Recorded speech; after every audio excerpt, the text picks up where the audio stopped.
I was still muted. Sorry. Oh, that's all good. Oh, so what is going on today, good sir? Um, just got done with a 45-minute cardio sesh. Basically, it's just under 3 miles, All right. under 3 mile walk, but it's got, I think, like 2 or 3 hills going one direction, 3 or 4 hills going the other way. So it's a pretty decent workout, and then I throw on like a sweat jacket or whatever just to kind of increase the sweat. All right. So I just realized this. Uh-oh. Hold on. Let me change some stuff so Yeah. it looks a little bit better. It's not a. That's why I'm drinking Gatorade instead of beer right now, because fuck beer after cardio. Oh. See, I don't drink beer or do cardio, so yeah. I love beer and I love liquor. Like, not too much like alcoholic level, but after cardio, no, I need like a solid hour or two. And then I missed a workout yesterday, so if I get to it today, then today's penalty day where I do both biceps and legs, and I'll cry tomorrow. But I'm just trying to resize stuff. So I found one of the problems with one of the things that was going on with I don't know if you remember, but my resolution kept getting set to like 648 or something stupid like that. kind of, sort of. All right, so apparently somewhere in all of this stuff, I don't know why, but if you set it to 1080, that's what it reverts to. So instead, I set it to 1440, and now I stream at 1080. Interesting. Streamlabs is a weird beast. You you just reminded me of a joke, and then I forgot it. What's up, Weapon? Weapon masked. No, okay, so when I try to do the recording for YouTube, for some reason it does not let me put in a category, so it keeps whatever my previous category is. That's why it said D3. But okay. It should be fixed now. If you hit the refresh button, everything should be good. When I jumped onto your stream, everything looked fine. All right. So yeah, you overachievers that are getting there before the stream actually starts, thank you. But you're making it difficult on yourselves as well. So, God, I love Gatorade after cardio. It's amazing. Oh, it's so good. You reminded me of a joke, and now I can't remember what it was. No. Cardio? Biceps? Legs? No. Fuck drinking after cardio and workout? No. I love beer. I love liquor. No, it was before all of that. God, now I'm gonna have to go back to the VOD just to crack my joke at some point. Okay, so I just got done with 45 minutes of cardio, and there's 3 hills going one way, 4 hills going the other. Just under 3 miles. No, there was something. Oh, you all about that. I got it. It has nothing to do with anything you said. I am so good at following the breadcrumb trail. Except that you missed it because the thing was going the one direction. Anyway. You're an idiot. Yeah, no. Hear me out. So this is a little bit of an older joke, of course. But you heard that one dude from One Direction left, right? I forget what his name was. He left the band or went left? He actually left the band. All right. So for a while they were actually thinking about putting Kanye in the band there as like a filler, but there's only one problem. His last name is West. The only direction he goes is west. Yeah. It takes a while to get there. I figured that was going to be the punchline. Oh, and you know their daughter Northwest, right? Jesus. Literally, her name is Northwest, which makes Kim's crotch the Northwest Passage. Just putting that out there. Yeah. I thought it was great. Just hearing those jokes. Oh, all right. I don't think I have any in the house right now. Have you seen an MRE lately? Not lately. Do you happen to have one in the house or anything like that? Joe's probably got some somewhere, but he went to the Navy base. He went to the exchange. Long story short, he had surgery not last Wednesday, but the Wednesday before, I want to say. He had knee surgery. So today was his like test run as far as driving. Oh, okay. So it doesn't work as well. I mean, you know what it looks like, but when you look at it again and you remember what I'm about to say, it will forever change the way that you look at the package of an MRE. All right, I probably wouldn't go on our break. I'm gonna go try to find one because I want you to think of Kanye West and Donald Trump having a conversation over a bonfire. And that's what the MRE looks like? Oh my god. Like, once you hear this... Okay. Darren, do me a favor and just pull up a picture of... Like, you're a whole lot better at pulling up shit like that for me. Alright. Yeah, guys, it's... Let me close that. Alright. New MRE? It doesn't matter. It's the MRE package. The silhouettes with the two dudes facing each other. Okay. Kanye West and Donald Trump having a meal over a campfire. Do me a favor, can you pull it up for me on your... It's on my stream. It's on your stream? Yeah. I don't know if I'm going to be able to bring that over to mine. You want me to just slap it in the Discord? Yeah, do me a favor, just slap it in the Discord for me.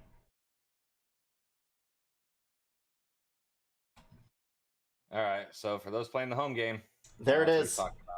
Donald Trump having a sit down with Kanye West.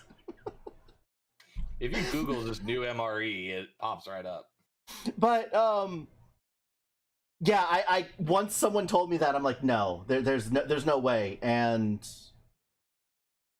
yeah, it 100% is. I can't unsee it now. Right. It's almost like Sean Connery and the penis mightier. Yeah, it's just those things that are just kind of burned into your memory. Yeah. So I have no idea what's going on with Blizzard at this point. Blizzard has utterly and completely pissed me off to the point that I canceled my WoW subscription. Yeah, I remember you telling me that. I formatted the hard drive that the Battle.net like app and everything was on, and I'm still having DC issues. Yeah, man. The PC side just started pissing me off enough to a point where I'm just, you know what? This is the reason why shit's going console. But it's not. Shit's coming PC. Like, there's a couple of, console only type things, but most of the stuff is coming PC. Like, Call of Duty was never PC. It has come PC. There are very few things that are PC that are going console. Well, that's not necessarily true, because I was playing Modern Warfare 1, 2, and 3 on PC. But where did they come from first? Fuck if I know. Console. I figured they were all simultaneously released. No. I think the very first PC Call of Duty was Black Ops 4. I mean, to your credit, I don't think it's Call of Duty or games like that are making the transition to PC as a popular thing. I think it's streaming the games is making people go PC and doing the higher demand hardware. Yeah, even Weapon just said they're all released simultaneously. It's streamers in general knowing that they can get better hardware out of a PC when it comes to games like Call of Duty or whatnot. I like how he throws in the Jake the Snake quote, "Trust me." It's the streamers that have made the transition to PC, not so much the games themselves. That's just my theory, because a lot of people, everybody and their mother is fucking streaming now. Well, I mean, look at us. We are people's mothers, apparently. Yeah, and I had nothing to do a year ago, and even when I was working, so I'm still working and I have nothing to do. Also, I noticed another thing that Discord apparently does flip text. Like, it mirrors text, but Streamlabs doesn't.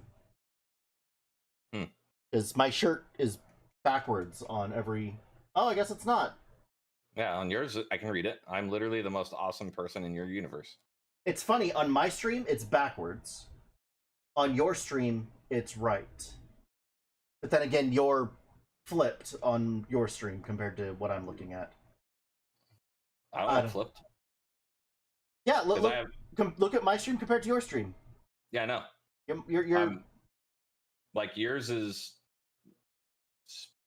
So on my stream, it's as if you are looking at the person. Yes. Like if you're sitting if I were to sit in front of you, that's how you would appear. Yes. That's how I have my shit set up. I need to figure out how to do that. I need to figure out how to look at it not as you're looking through my eyes in a mirror. Weapons like, I'm getting the same thing. This is really odd. Yeah, see? But anyway, but yeah, so with that, I have written Blizzard, and every time they come back with, oh, we're unable to do that because of how long you've played the game, and I'm like, that's my point, is that I've enjoyed this game, but I can't play it anymore, give me my refund. And they're like, well, if you'll refer to our previous message, we can't do that. And I'm like, well, then give me the ability to play my game, or give me a refund. Right. Well, you have to talk to Activision. Activision doesn't have a support system. Thank you very much, Weapon, for the... Is that 30 bits? It's 30 bits.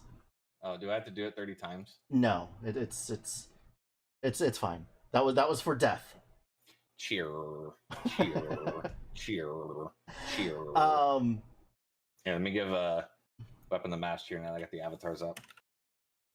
The mass cheer. But yeah, it's one of those things. And so they're just like, well, we have no control over that. And I'm like, then why does the code literally say Blizzard Battle.net Blizzard Game Services on it? Well, have you tried these steps? I've tried all of those steps to include other ones. By the way, if all of this stuff worked, I wouldn't be having to replace a sound file to play Diablo. And he's like, well, you know, we're working really hard to get that stuff fixed. And I'm like, that's great, but what about this? And what about this? And then I start giving him screenshots and timestamps of how many times I've been DC'd. And I'm like, the game is literally unplayable. Give me my refund.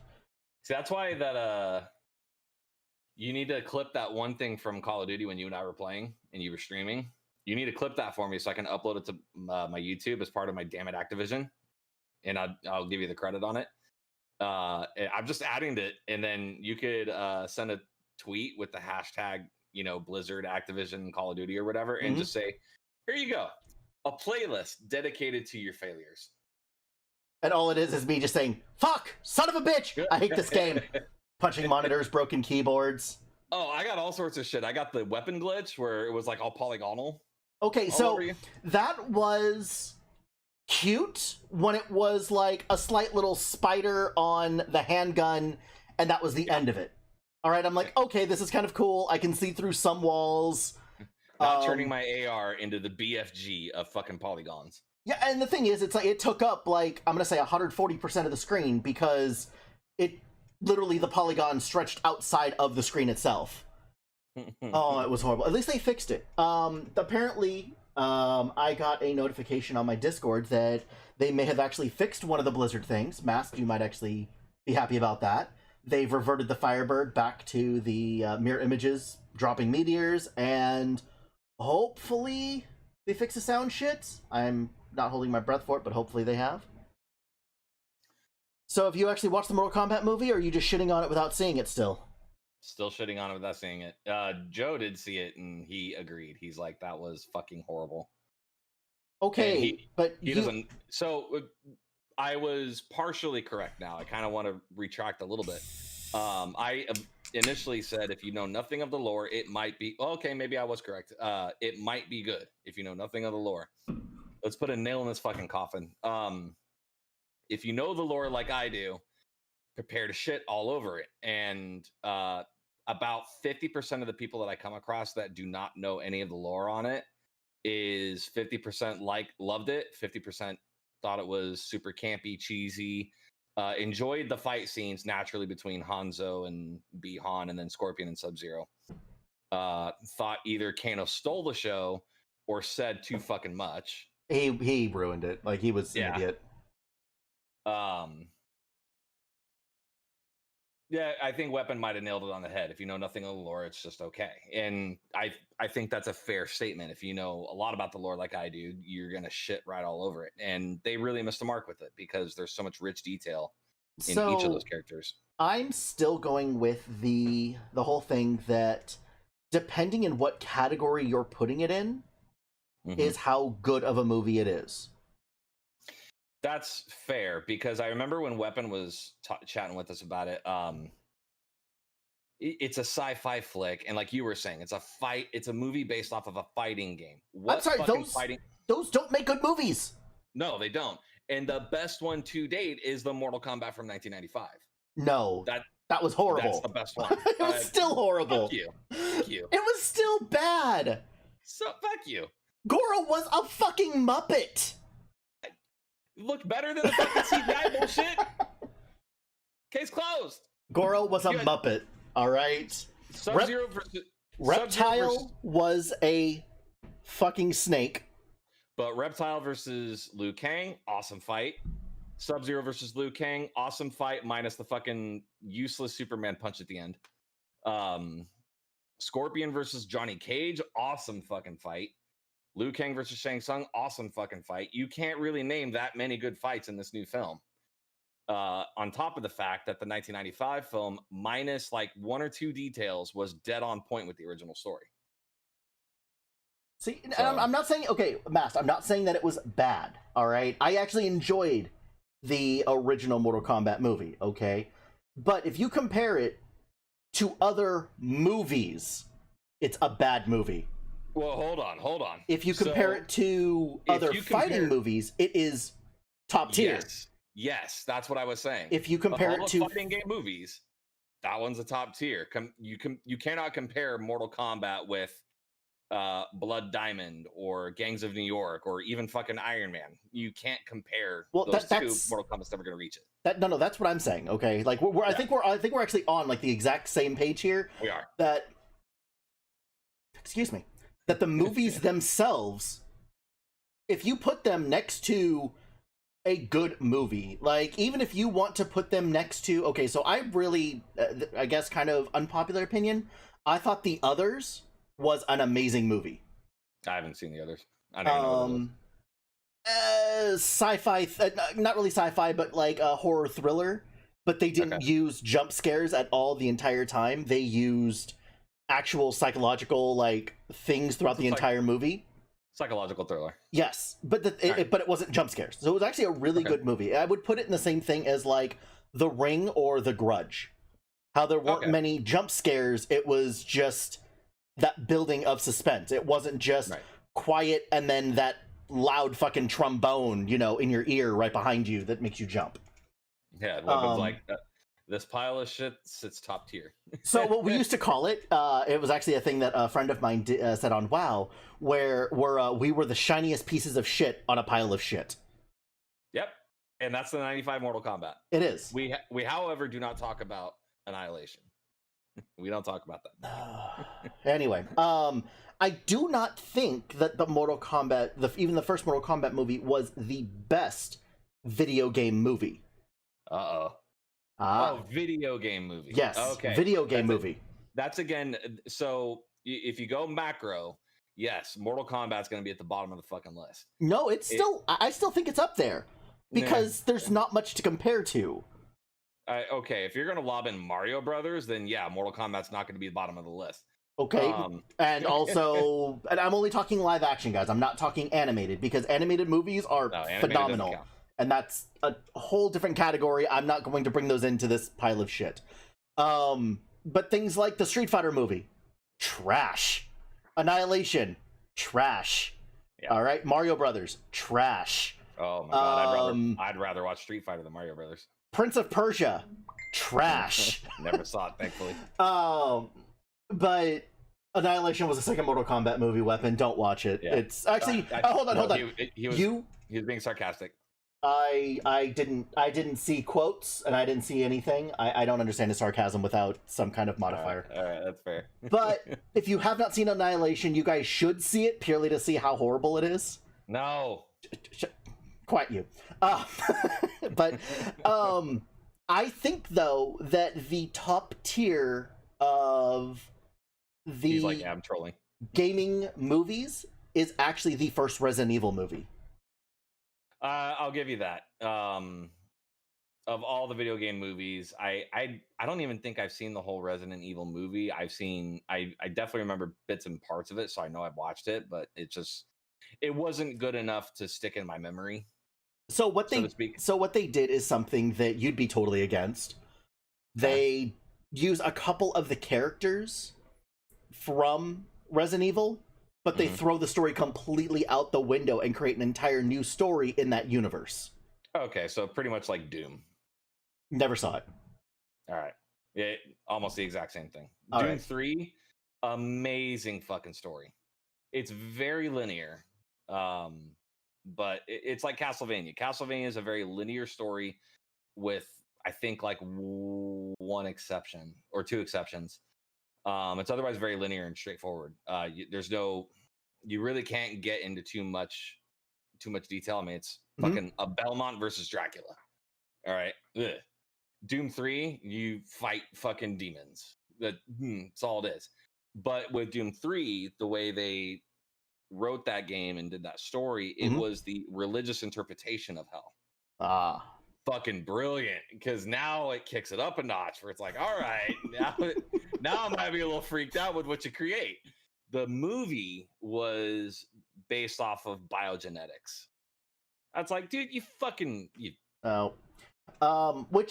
that's straight up Resident Evil, and that's one of the parts that they've kept to it. I'll be honest though, even the Resident Evil games haven't stuck to their storylines, because originally it was the Umbrella Corps has this virus that turns dead people alive, and then it became parasites that take over bodies, and I don't know, like, I kind of lost interest in the actual storyline of Resident Evil. So played the first, played the second, dabbled in the third. There was also another one called Code Veronica and Resident Evil X. Played both of those. They were all right. And then they totally shifted to, instead of a survival shooter with fixed camera angles, to a survival shooter third person, which is Resident Evil 4. Thoroughly enjoyed Resident Evil 4. That was when they started bringing in, parasites and whatever. They called it La Plaga because it takes place in, like, Hispanic camps. And it's really funny to hear zombie/parasitic-ridden things run at you screaming Spanish you don't understand. I don't speak Spanish, and I know enough Spanish to get me around a kitchen, and I know enough French to ask where a library is and say what my name is, but... Biblioteca? Yeah. I'm pretty sure La Plaga is the plague. Yeah.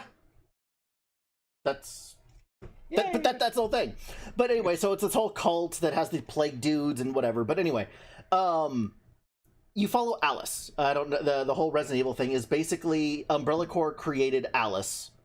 Okay. And spoilers, but the shit's like 20 years old, so kind of fuck you at this point. It's like saying, if it's spoiler for something right now, then you are way behind. It's like, I actually heard this on the radio the other day. People are still saying like, oh, I haven't seen Star Wars, no spoilers. It's like, bitch, it's been out for 40 years. All right? I'm sorry, but if it's still a spoiler at this point, guess what? He's his father. Quite frankly, no one can really ever spoil anything for me, because like, even with the Marvel movies, being so excited to see them, I would read, like, the plots on Wikipedia would come out like a day or so before the film did, and I'd happily read them because I love the story. It's never ruined it for the movie, because, at least for me, because it's a different experience to see how all that shit manifests itself. It's kind of like, people reading comics for 30 plus years, and Iron Man comes out, albeit some of the changes they make to make it more modernized, people can appreciate seeing some of the stories that they grew up watching come to life. Yes, so. But if someone was like, hey, guess what? Iron Man sacrifices himself and kills Thanos. you're like, that's like, I'll be like, for real? but like, I'm sorry, that kind of a thing kind of ruins it. Not for me. Just because it just puts everything in such a different light. Like, let's take the Star Wars, like the whole Star Wars thing, right? If you go into it, first time seeing it ever, you're like, yeah, they're brother and sister, and that's their dad. All of a sudden, you're no longer getting the same experience that you would have if you didn't know these things. Because then their makeout scene isn't as creepy. And the fight scenes aren't. Maybe some people are just into incestuous relationships. What are you doing, stepbrother? Weapons, like, I don't understand people like Darren. I don't either. It's like, I love that. I don't know where it's going. Oh my god! Like, this dude is. You read the back of every book before you open it, don't you? Do you like go online and look up cliff notes for any book that you actually want to enjoy that you're not like doing as like a study, like No. using for a study? No. So then, why would you do it for a movie? Well, it's not just movies that I do it for. I do it for video games as well. So, like, Okay. storyline-based video games, like Call of Duty Modern Warfare. I read that one, and I actually watched the campaign in its entirety before I bought the game. See, I will look at reviews. I'm not going to look at the storyline because it's like. But again, in Weapons, like, it's not the same experience. But that's for you. For me, it doesn't ruin it because for me, the idea of knowing what's going to happen is different than the experience of getting there. So to me, it doesn't ruin it. It's like, okay, I know Iron Man's gonna die. Spoiler alert. I know Iron Man's gonna die. How does it manifest itself to get there? And yeah, Wikipedia is gonna do a very, very I guess brief job of describing, Rogers, Lang and Romanoff visit Tony Stark and Pepper Potts to discuss the time heist, blah blah blah, and then they immediately beeline to the next segment of the movie that's like 20 minutes down the line. There's so much conversation that takes place that's missed in reading those plots. So again, the concept of knowing what's going to happen and actually watching it get there are, in my opinion, two very different things. Do you know what he reminds me of, Weapon? He reminds me of Adam Sandler in Click. Never watched Click. He basically has a DVR remote and just fast forwards through the parts of his life that he doesn't care about. Everybody's got stupid mistakes that they'd rather fast forward through. So, and here's the thing, though, is that, like, DVR, it remembers what you don't like. So he fast forwards through his like one of his kids' plays.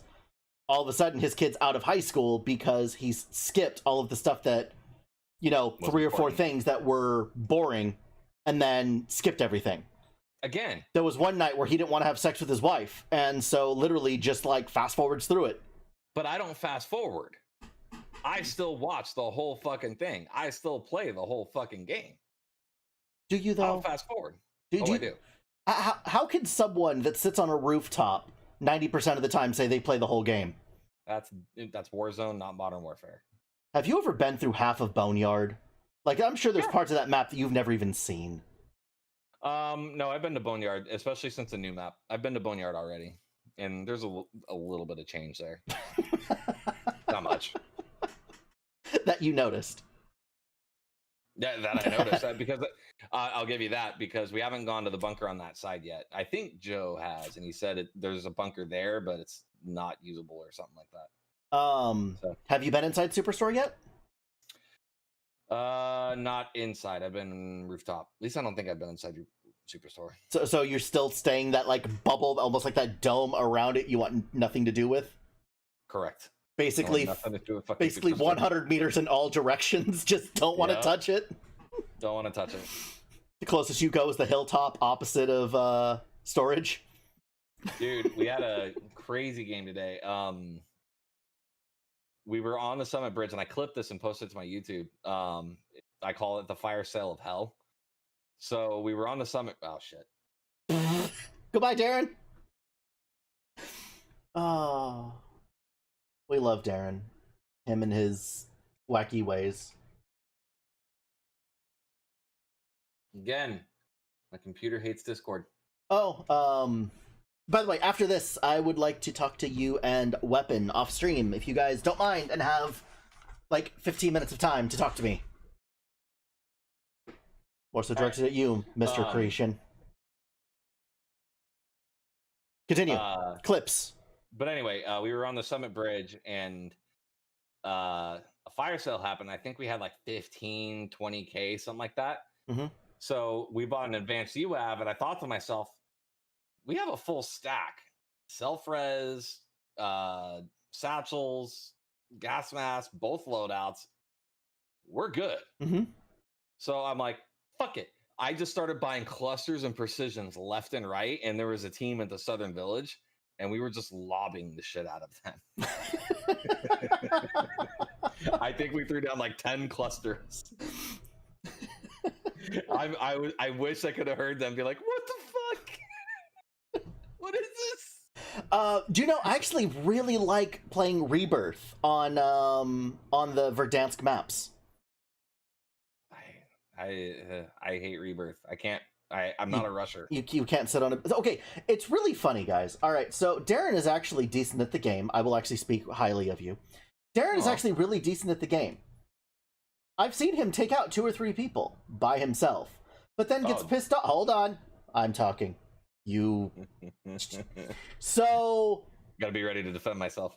I don't know why you're defending yourself. I'm talking good things about you. Jesus, man. Let your self-deprecation just, like, lay low for a minute. Well, it's like the good news that leads into the bad news. So, I've seen him do this stuff, okay? I've seen him go in there and destroy people. But Darren will sit there in a team of 4. Like, we'll be playing 4-man, like quads. And then he'll go up there and try to rush a team of 4 by himself, leaving all 3 of his other teammates behind in another building, whatever it happens to be, 300 meters away from him. It's like, fuck, I hate running things that aren't solo. People don't die. I get killed from all angles. And then when we call him out and we're like, hey, Darren, why don't you wait for us? Fuck this game. I'm going back to solos. All right. So is it my time to defend myself? Go ahead and defend yourself, because I actually, in our games, will actually say, hey, Darren, why don't you not run up there so you don't have those things to bitch about? And I'll come in there with you.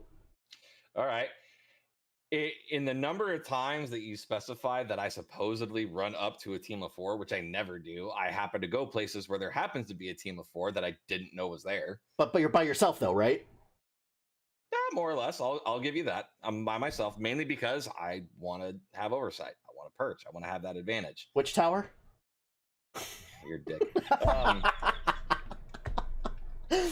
But at the same time, when I actually run with you as a team and we still get fucking squashed, my argument's then kind of supported. If I down people, then they should die unless they have a self-res. So yeah, and again, when we're rushing as a team, I would say 8 out of 10 times I lose that fight, with the exception of last night and today. For whatever reason, I was drilling people left and right. So with the exception of your most recent games, yeah, like last night and today, it was weird. I averaged 5 kills per game. See, like I said, you're not horrible. Yeah. You need to have faith in people and stop running with Joe. Because I think that you're just jaded running with Joe. Because Joe was high as a kite the last time we played from his surgery, all right? Oh, yeah, he was on Norcos. He was loopy. It was great. And Weapon wants to know who hurt you. What do you mean? Nobody hurt me. I have my style of playing, and my style of playing does not clash with someone like Kevin, who cannot sit in one fucking spot. It kind of works with you. You're at least adaptable. Yeah, I just try to push you out of your comfort zone a little bit, but I'm not like, let's drop Superstore every round. But when you push me outside of that comfort zone, what happens? I die. We run from gas and get shot in the back. My point exactly. We die. And the point of Warzone is to win. If I want to just shoot people, I'll go play multiplayer. I guess. Yeah. So he's like, I'm getting ready to film myself when he's being complimented. Well, again, it's like, it's the segue. It's like, all right, here's the compliment, but It's because it's me. All right. Exactly. If someone else were to be like, come in here, so I will compliment him on his music, and he'll be like, "But," and I'm like, "No buts." Like literally, like you're an amazing musician, and just with you, I anticipate it. Fine, but it's the same thing with like Weapon. I like talk him up about his art and everything else, and he's just not like, "But," like. Can I not? Am I not allowed to compliment you and actually say, Darren, good job? I don't know if it's like I don't know if it's like an in my defense thing, but I do have a hard time taking compliments. I don't know what it is. You will take it and you will like it. Go fuck yourself. I do have a hard time taking compliments. I don't know what it is. I think I just, like my whole life, I'm used to being criticized.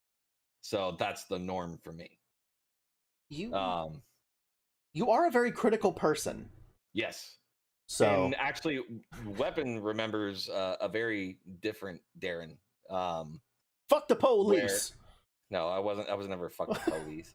But I was a lot angrier, a lot more unabashed about what it is I would say and what it would like do and what people would internalize that as.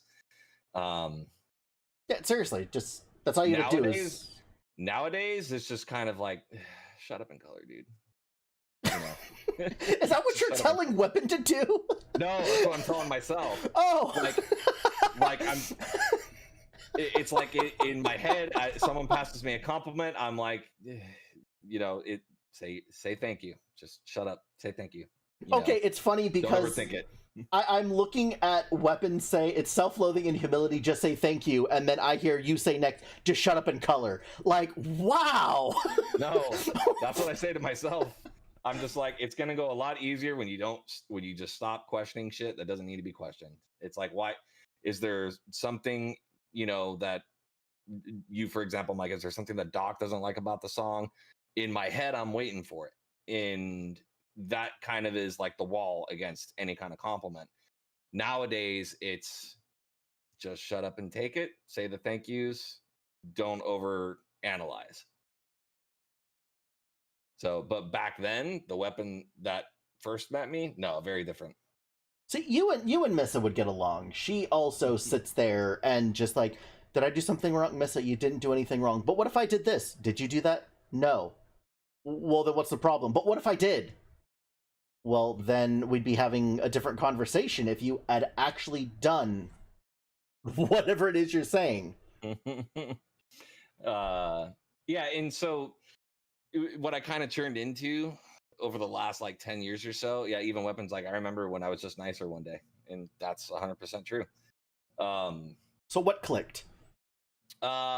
It really started with that's kind of a dark rabbit hole, which I'm not going to say on stream, but my nephew finally, at like 18 months old, was like able to show me acknowledgement that he just wanted me around, and that was for whatever reason all I needed. Just the feeling of being needed. We need you, Darren. Oh, thanks. Because see, I just hear sarcasm in that tone. We need you. But with like a shit-eating smirk. It's supposed to be comforting. And you're prior military, so I know there's something underneath there. It was supposed to be endearing. I'm sorry that like my coddling and my comforting smile is more of like a smirk grin and I'm gonna stab you in the back. But right? A2 Ricky. But it really started with my nephew way back then. And so for a while, I just went on, a big apology tour with, like the closest people around me and, try to set shit straight. I did a lot of volunteering at a church just to kind of like, all right, this is the life that you could have if you continue being an asshole. Yeah, you might find success on the opposite side, being an asshole, but is that really what you want to be known as? Is this what you want to be known as? No. So, make a few adjustments. And then that's when I met the group in Borderline about 10 years ago. Me trying to be a better person did not go over with the current group that I was with. Weapon remembers them. However, the new group that I did meet, they, one, didn't know the asshole that was in me before. And number two, they saw me for what I was trying to be. So I very much became their Joey Tribbiani. Darren was a bully, by the way, guys. Oh, I was an asshole. I was a bully. Like, to me, it's funny because you really didn't bully me horribly, but I was the butt of a lot of jokes in most of the theater classes that I was in with you. Yeah, there's you and somebody else that I ragged on pretty hard. Probably, can't remember who probably was. Nick. No, not Nick Penrose, because for whatever reason he was never like someone that I like, all right, what can I say to append this person? I was very much into the reaction. Like, I would say shit just to see what you do. Him and his friend Jay like literally picked me up by my like arms and legs and threw me across a room on multiple occasions. Oh yeah, we did do that. Yep.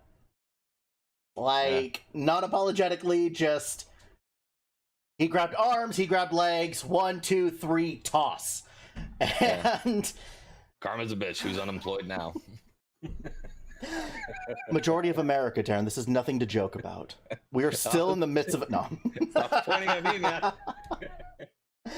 And that's the other thing too. In the last like 10 years, it really didn't require training reels, so to speak, but I just got really good at really being a ham as the butt of my own joke.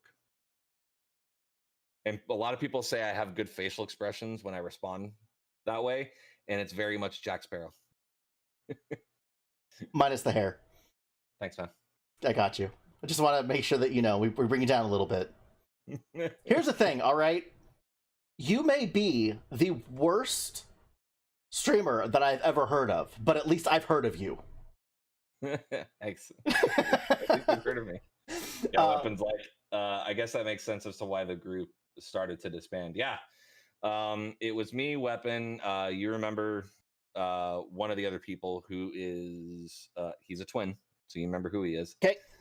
And then two others who eventually got married. Another one who had a kid and was trying to get his life together. I think around the time I met him, he was trying to get shit together, and eventually did. That's good. But it was a fun group. We were very mean to each other. I guess you could say in a military-like fashion, like that dark humor. Yeah, but the question is were you guys actually mean to each other when the other people weren't around? Because, like, here's the thing, like, the only shit that I will ever talk about Darren is when I'm talking to Darren. I don't think I would know the answer to that question. Weapon would probably be able to. I think the best way to describe that group is we don't kick you when you're down, only when you're not looking. Okay, that's... I think that might be accurate. But it's, for those that have never been in, like, the military or had, like, that kind of group of friends, like, there's a bunch of shit talking. Like, there is an absolute fuck ton of shit talking. Yes. But there's a comic out there somewhere, and I'll probably post it to the Discord so you guys can see it.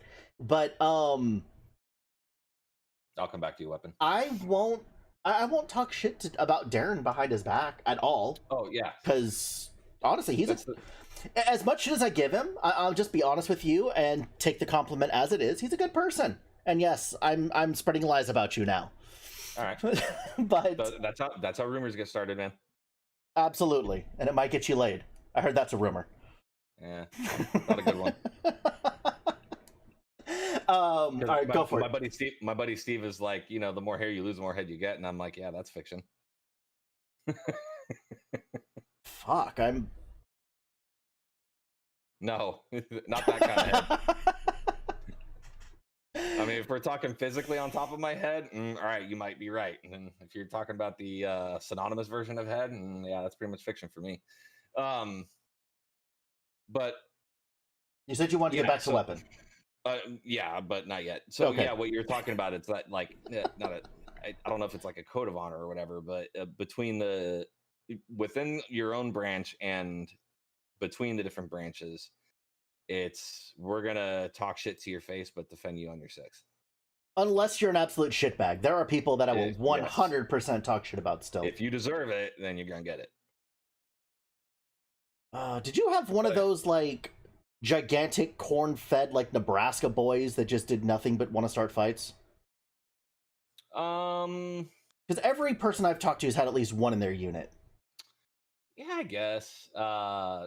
You know, they don't necessarily have to be from Nebraska. Like the dude that was one I'm bringing up from my shit was from California, but maybe I would say I ran into it more in tech school, which I guess would be AIT for you. Mm-hmm. I ran into it more then than I did actually in the occupational Air Force or the operational Air Force. I'm sorry. And a lot of times that I would run into it would be with like fucking Marines straight out of A school or Navy straight out of A school. And when we would run into the borderline, you could tell that they are greener than fucking goose shit that they haven't seen, you know, down the barrel of a gun. Dude, I've looked down 2 barrels of guns pointed at me and a knife to my throat, and this was long before the fucking military. So no one needs to try and get hot-headed with me. Yeah. So, and then I had, you know, our mutual friend that would call me more than his own family when shit went south or he missed home. And then I had my cousin, and I'm like, I know a lot about what goes on over there. Mm-hmm. So when I was telling my coworker, I'm like, when I tell you you're going to an R&R spot for your deployment, quote unquote, I'm not trying to downplay it, but just so you know, you're gonna be safe. My cousin's husband actually went to Qatar. Mm-hmm. Oh wait, before I lose it, okay, go for it. Weapon. I don't recall a lot of malice. Not malice. It was hijinkery. Is that even a word? Sure. It was a lot of hijinks that often went personal. And one fine example is my ex, who you remember from high school. I think she was in your grade. Not the one when I was in high school. I sent you the name on her. But anyway, she tried horsing around with one of our friends, and I kind of knew that she was crossing that line with him.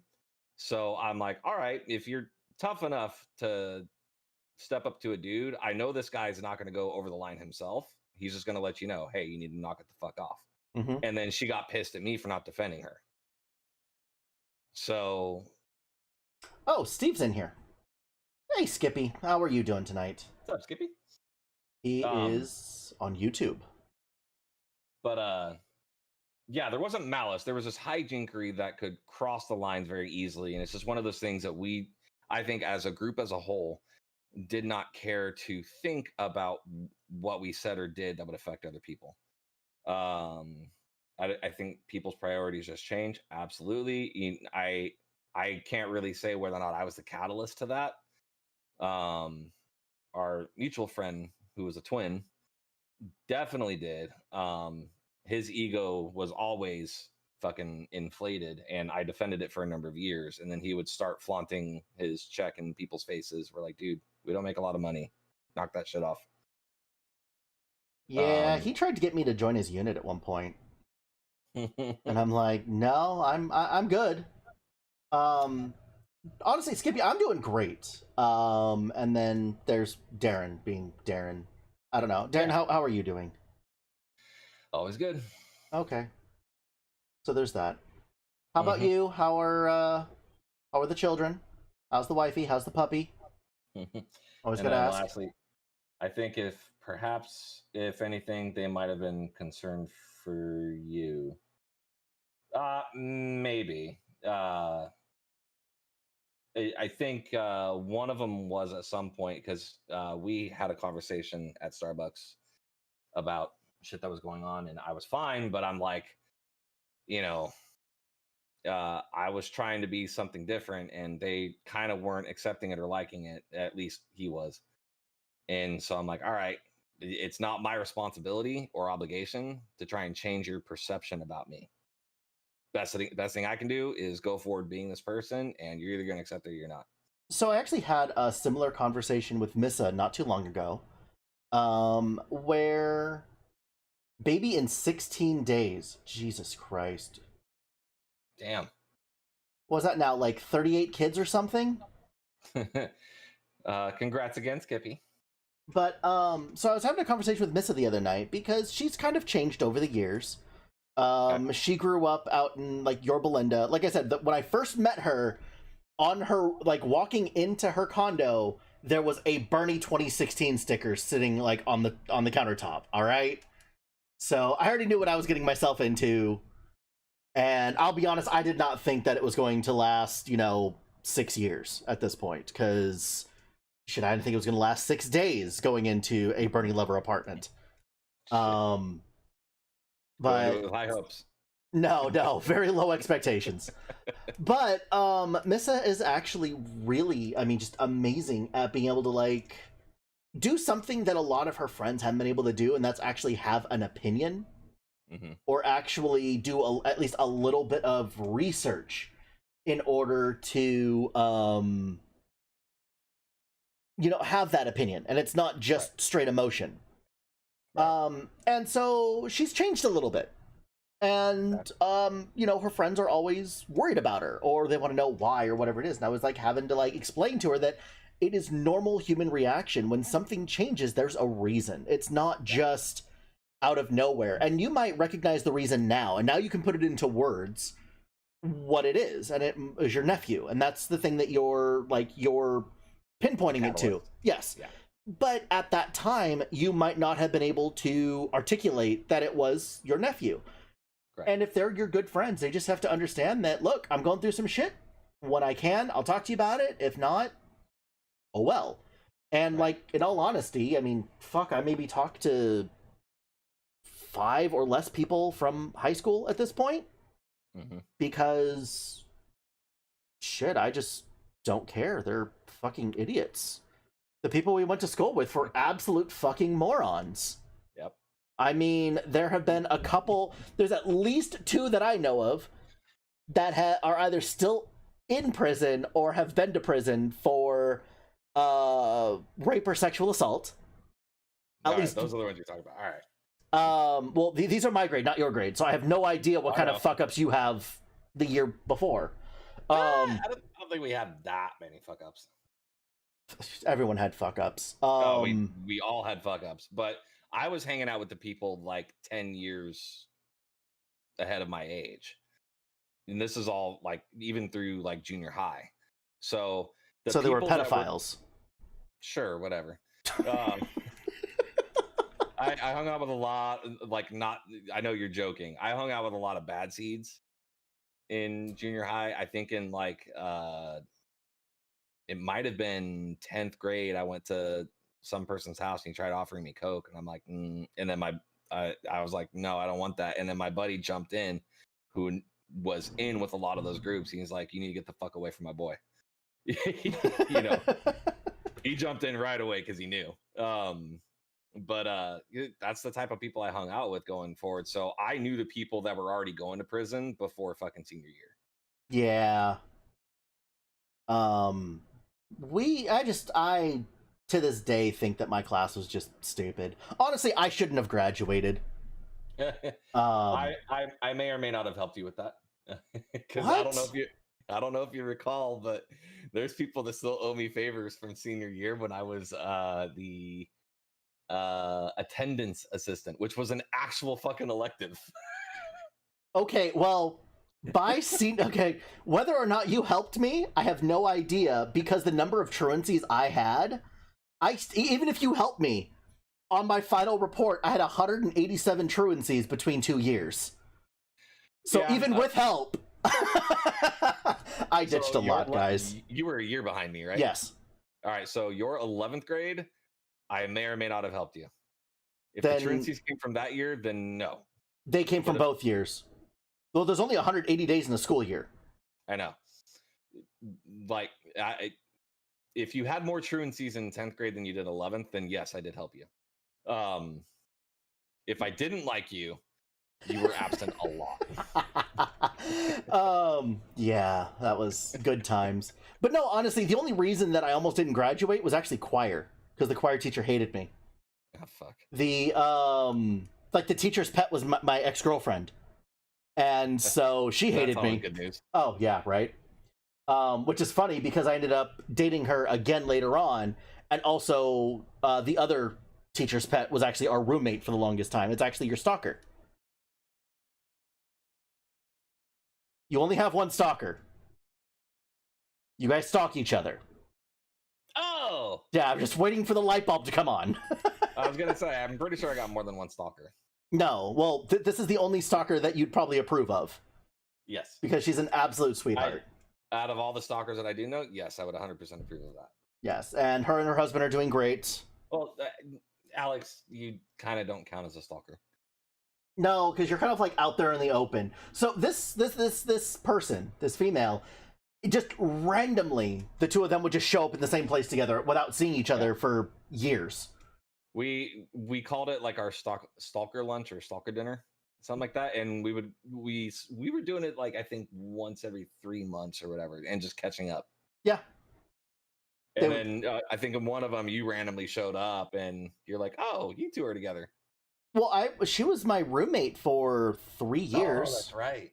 So I mean, yeah, I've been around for a minute. Anyway, I'll be right back. I need a break. All right, take your break. Fridays? No, it wasn't just Fridays. That's the funny thing. Like, we would. Oh, by the way, Skippy, you know Darren's stalker. It was the absolute love of your life from Bye Bye Birdie. That is Darren's stalker, by the way. Yeah, guys, a lot of us all kind of grew up together, so there's a lot of not trying to use names, but using code words almost that people would know.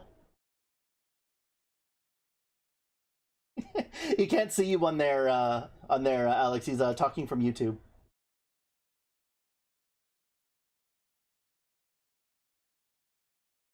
Because it's honestly just easier to stream to both. I know I'm technically not supposed to, but it's just so much easier because it uploads instantly for me instead of having to like record it and then upload it, and it's just kind of annoying. But yeah, Skippy, Alex is actually asking for you to tell him the story of how you got the nickname. If you want to type it all out, I will relay the whole message. There's a couple of variations, but none of them are true except, well, the one that, Skippy. Another person wants to know now. You now have a fan club growing.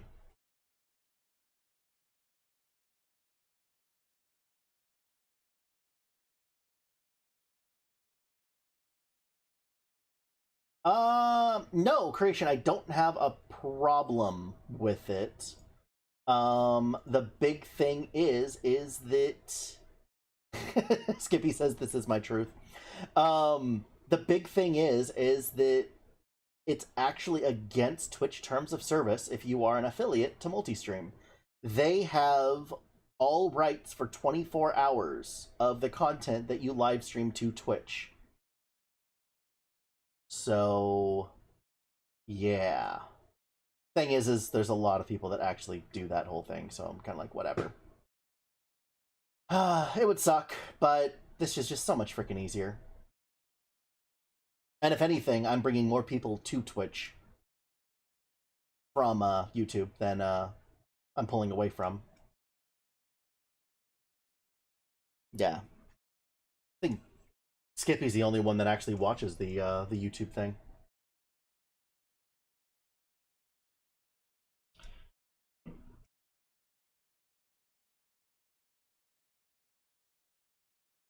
Yes.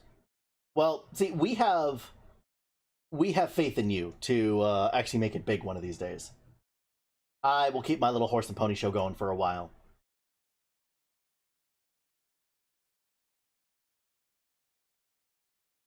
So, Skippy says, or sorry, Lucky Looney 84 says, not exciting story of how I got my name. My cousin Brandon thought I looked like the kid from Skippy peanut butter commercials and started calling me Skippy. How old were you when you got that nickname?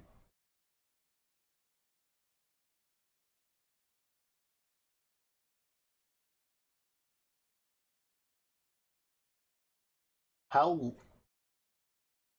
He says, how late are you staying in a campaign slogan when I ran for middle school student body? I can never escape it.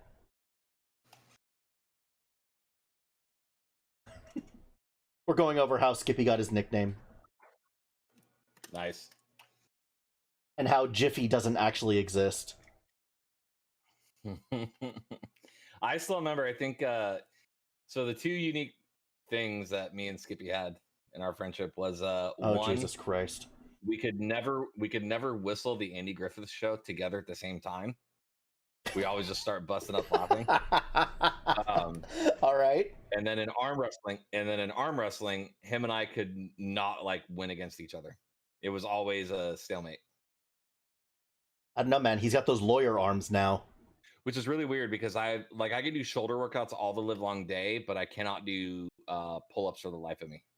Pull-ups or chin-ups.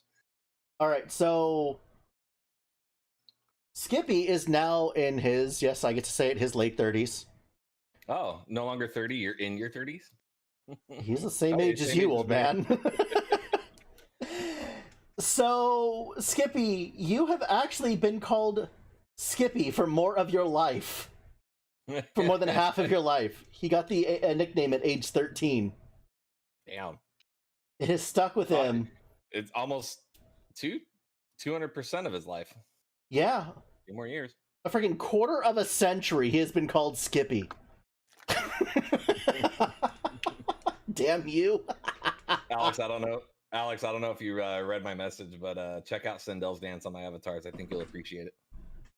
But going back to that whole thing, like, yeah, Skippy's been around for a while. Yeah, he also, by the way, yes, I get to put him on blast for a few minutes because only a couple people know you, and I can do this now that it's been, 25 years. He thought that your stalker was the absolute love of his life. He had a dream one night that he married her, and he shared it with me, and I'm like, dude, seriously. Funny thing was, she's a sweet girl. Funny thing is that I wasn't close to her at all whatsoever, and I find out later on that she had the hots for him for like 2.5 years, to include after he left, after he left school. I don't remember this, so I clearly I didn't know. Oh no, that's the whole thing. Is she didn't tell anybody because she thought Skippy was an untouchable. Her words, not mine.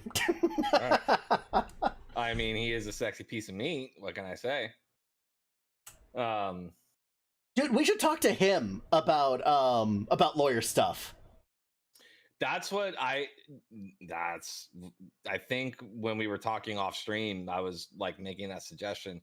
Can you, the short answer is, can you do some of it on your own? Absolutely. All you need to do is create an account. But should you have a lawyer do it? Yes. And that's when the price starts getting jacked up. Yes. So. Skippy, we are calling in all of those favors that you promised us years and years ago. Dude, you promised us the world, all right? I'm not even gonna lie. I don't remember this conversation, but I'm just gonna back him up on it. Well, you don't remember most of high school, so... This is true. I was drunk and or high. Yes, she absolutely was. But neither of them knew it, which was the amazing thing. I didn't find out for over a decade later. Ugh. Long after there was a Miss Skippy. Fun story about that. I think it was my dad that was said, yeah, you should get your Social Security card laminated.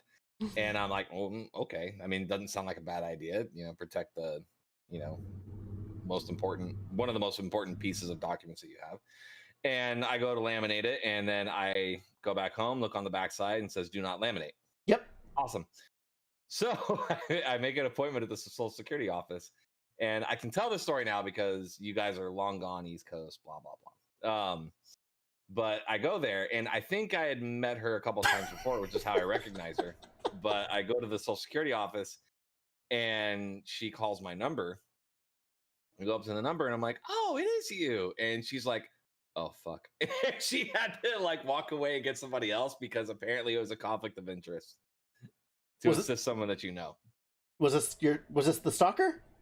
No, this is Skippy's wife. Oh. Yeah, I miss her. Not the stalker. I miss her too, but no, Mrs. Skippy. Although I guess I can use your name because your name is literally your YouTube name, which is kind of weird. Anyway, Skippy has a YouTube? That's how I'm talking to them. Is that they're the multi-stream thing, so they're actually on YouTube talking to me. Guys, can you make my life easy and come to Twitch? I would love you so that everyone else can see what you're saying as well. Oh, there we go. So yes, now I have both of them in here. Okay. Oh. Yes, I love and miss you guys. She's like, yeah, I had to get somebody else. That was so funny. Now that I remember, it was for my OTS application when I was first getting ready to join. I started Army, got sandbagged, and then I went to Air Force OTS at my cousin's request and checked it out, and that was one of the required documents that they needed. So for whatever reason, I thought I needed to laminate it. Turns out I was wrong. You know, can you tell us why you're not supposed to laminate it? Yeah, because it's kind of stupid to not protect a document like that from. Well, I'm just curious, like why you can't, or one of the other things, because apparently you're allowed so many Social Security cards throughout your lifetime or whatever. At least that's what I've read. I don't even know if it's real or not. But I was wondering, because I at one point in time I thought I lost my social, so I went out and got another one, so now I've got two sitting here, which is always a good thing. Plus the passport and whatever else. But yeah, why not laminate one? Like Darren, you're in a really good position where you have a laminated one and an actual one. So you have one that's... I destroyed the laminated one. Why? No reason to keep the document that's technically no longer valid. I don't understand that logic. Again, Dude, I keep everything. I do keep everything. I don't keep the things that I know I don't need. But for the most part, if I can't find a reason to not need it, I'll hang on to it and stuff it somewhere. If you can't find a reason to not need it, I'm still trying to... So, a fine example, I still have most of my college books. Well, thank you for the ad revenue, guys. Yes, I get ad revenue. Okay, I'm following. All right, let me follow. I don't think they do anything. I don't give a fuck. So we have Lucky Looney and Malumberg 02. There we go. This entire thing, other than mass, is just a high school reunion right now.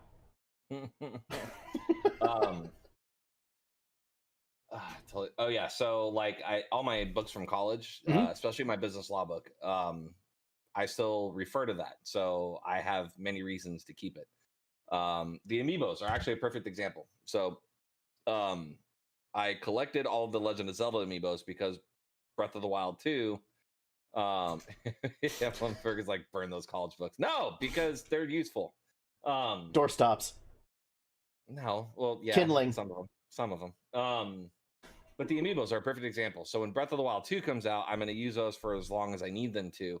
If Breath of the Wild 2 has the same amiibo effect as Breath of the Wild 1, then there will be a stopping point in which I will no longer need them. And in that case, they serve no other purpose to me. I'll sell them. Okay, so you're gonna have to explain to me how this whole thing works. With the amiibos? Yes. Wait, I think he's gone. He's gone. It's all right, Darren. You'll be missed. Honestly, Skippy, I just don't like the South, or I would come out and visit you guys, but that entire area of the East Coast, really, I just can't stand the fucking East Coast or the South. Yeah, I don't know if you've been to Alabama before, but well, I spent almost 7 months in Georgia. Yeah. From March through, I think it was beginning of March through the end of September. That's definitely the sticks. It was Fort Benning. It was fucking horrible. Mm-hmm. So my tech school was in Biloxi, Mississippi, so literally right on the coast. Mm-hmm.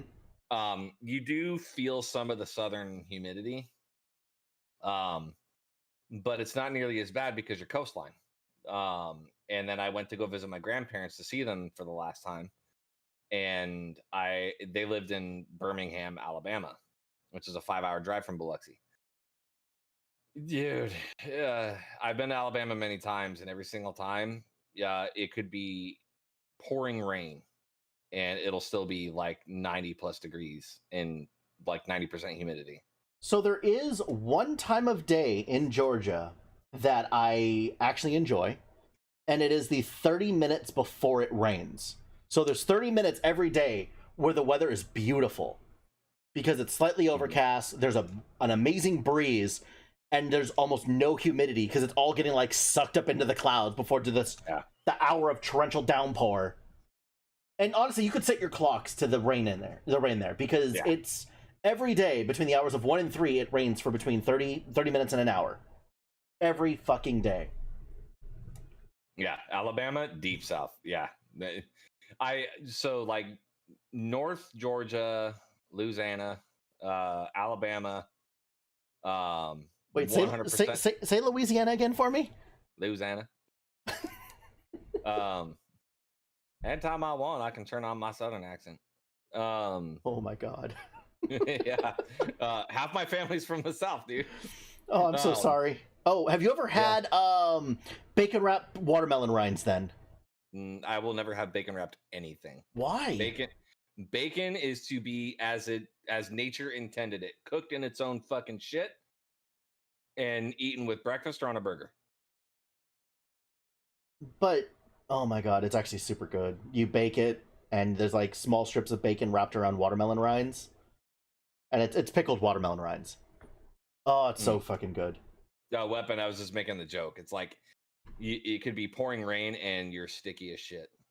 Yeah, you actually take showers to dry off in the South. Yeah, right. Or you could have just taken a shower and go outside. You're like, fuck, I need a shower again. Yeah, it's horrible. Yeah.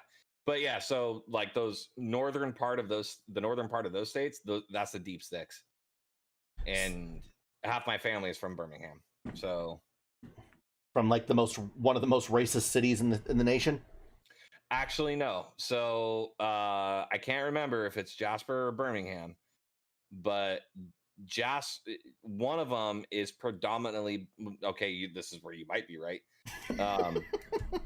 One of those two cities, Jasper and Birmingham, Alabama. One of them is predominantly black, and then one of the other ones is predominantly white, and both are fucking racist. So if I'm gonna throw a dart and say Jasper is predominantly black, and they're all fucking racist against white people, and then in Birmingham it's all white people and they're all racist against black people. I think Chris Rock said it best during one of his stand-ups, because he's like, who's more racist, white people or black people? Black people, because black people hate black people too. I don't know. I mean, you can't put black people alone in that category because I've been called a racist by white people. I mean, Okay, this is also Chris Rock's stand up in like the late 90s. Okay. This is not this is not SJW fucking cancel culture, Chris Rock. This Right. is, Chris Rock, I'm pretty sure screaming "fuck the police" like at least once or twice throughout his stand-up routine. Okay, this is Chris Rock during the same time period that Eddie Murphy was funny. Okay, so this is old. Yeah, way back then. Back when Robin Williams, no, I guess he stole jokes up until the day he died, so. I'm from Florida. Oh yeah, Weapons from Florida. So wait, what part of Florida though? Are we talking about like this? It's all a shit show. It is, but in terms of weather, I believe the southern end of the peninsula of Florida is the weather's a lot better than the northern part of it, like Sarasota. I mean, Sarasota is actually still pretty much on the coast, but when you're more like in, I guess like the north middle part of Florida, that's where it gets real sticky. I don't know. Like, I'll be honest. I wish that I liked the humidity more. Fucking matter. Like, I wish I did like humidity more, because the number of places that I could move would just, I mean, it would probably triple. Because as of right now, the only places that I want to move are probably Texas, Arizona, and Nevada.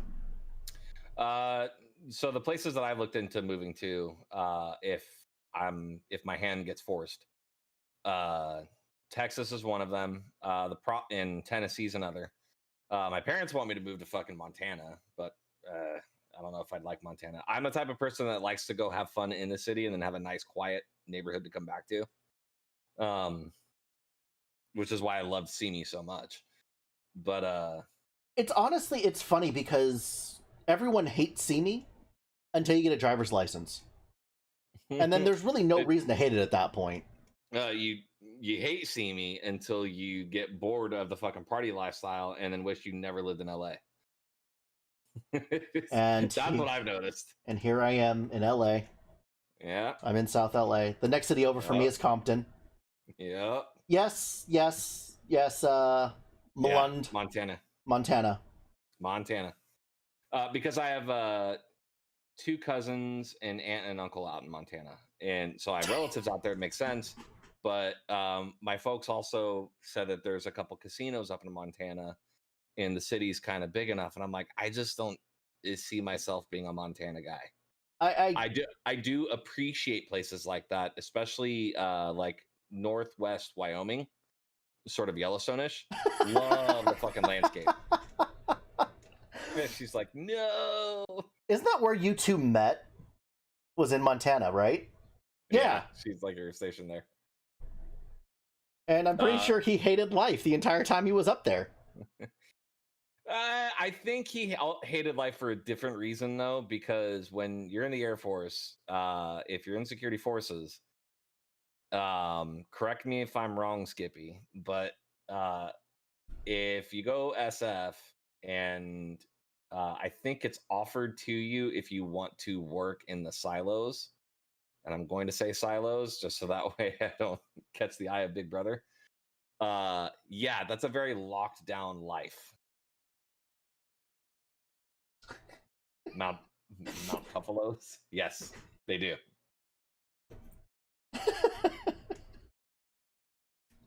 Oh, you guys are great.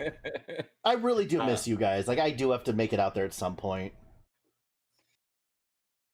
Yeah, I've been to Montana a couple times. Like I said, I have relatives out there, so at least I would know. At least I would have family out there. But I just don't see myself being a Montana guy. Tennessee or Texas is kind of where I've been looking at. And my buddy Greg has been wanting to just like go to random cities and random states, check him out, because he's okay, got it. He was offered his job is going 100% telecommute, like permanently. So you have the option of going in office or just staying telecommute, which means he can work in fucking Georgia and still work at his company in California. That'd be kind of nice. Yeah. And he makes good money. Nashville is super rad. So here's what I was going to get to. To answer weapons question first. So the amiibos, what they do in Breath of the Wild is each of them comes with a drop. So you touch it has an RFID on it. You touch that to the gamepad, and it'll do every game has a different reaction. But in Breath of the Wild, it'll do a treasure chest drop with some items that you can use for your inventory. Sometimes they're weapons, sometimes they're bows. But with some of those, one comes with a unique horse, which is the legendary Epona. Others come with outfits that you can upgrade and actually have effects in the game. So once I use those to my heart's content on Breath of the Wild 2, I'll just sell them because I no longer have a need for them. But what if they're brought out in Breath of the Wild 3? Are you going to repurchase them? I may have to. Wow. I don't know. So it'll all depend on when Breath of the Wild 2 comes out and if they keep the amiibo functionality. You know, you could just put them in a box. Like, all of those things could probably fit in a pretty small box. Yeah, but that box takes up space. That's what your loft is for. The loft is pretty fucking full. You can find room. But anyway, so the problem with places like Nashville and Austin, and this is going to get quasi-political, but what's happening right now in the geopolitical landscape is there's been a big exodus of people going from very blue states going to very red states. That's been in the news. The problem is that's nothing new. Nope. The people do exodus all the time because they get tired of their liberal ass state. They vote people in, and all of a sudden they don't agree with the shit that they're doing. Surprise, surprise. They vote a color, not a person. What they do is they go to places like Austin or Nashville wanting things that they did not vote for, like, you know, walking around maskless or no fucking restrictions or whatever. And what do? They wind up voting for the same shit that they left the state for. Yep. So, like, places like Austin are churning into the next California. Places like Nashville, sadly, is turning into the next California. So, kind of funny. So, New York actually lost one of its representatives. Yep, California's about to. By 89 people for a population. Which means that if they had kept alive more people during the pandemic and not sent them back to nursing homes, they would have retained their seat. Or if their numbers were accurate as far as the COVID deaths and started marking people for the actual cause of death, not because they were COVID positive. Oh, no, that wouldn't matter. They lost the number of people needed for that seat. Oh, they lost them anyway. Yeah. Okay. But if they hadn't been shipping the old people back to the nursing homes and pretty much just destroying like 80% of the elderly population, they would have kept their seat. Yep. North Carolina gained one. I think Utah and Idaho gained one, which tend to, I think Utah leans red, but Idaho is definitely red. Yes. The exodus has been going on for years, but yes. It's just hitting the news right now. But the reason why it's hitting the news is because of the DC statehood. So to counteract people leaving these states for very red states where they're going to lose electorates, the left really wanted to get DC to be its own state, which they've tried for years, and I can't say it'll never happen, but it's not likely to.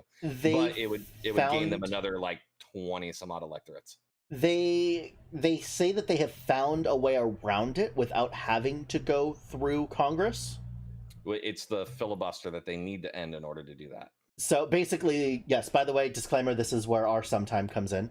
But apparently, because they're using an old thing that is basically the people in DC are not being represented. They have no representation.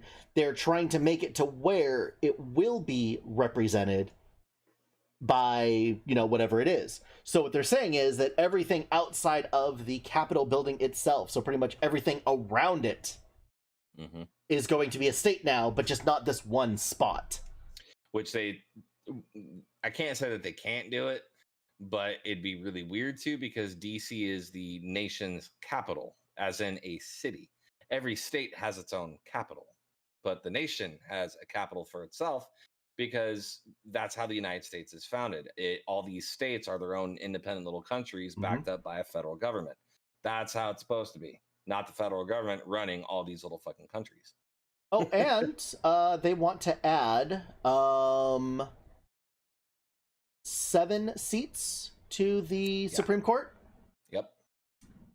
So which that has never worked, but it's actually changed quite a bit, and they don't need a whole lot of approval. No, they don't. And so with every administration, if it's a brand new side of the House, when I say side of the House, Republican or Democrat, typically, like if it's a brand new Republican president, they tend to have both sides of the House going into it for the first 2 years, and then they lose one of it at the latter half of that term. And then going into a second term, they tend to lose all of it. So in this case, going based off that same ratio, Biden's got 1 more year to try and actually impose the packing of the court before he loses either the Senate or Congress. Oh, by the way, they've redefined packing of the courts. The actual term. Yeah. Did you hear about that?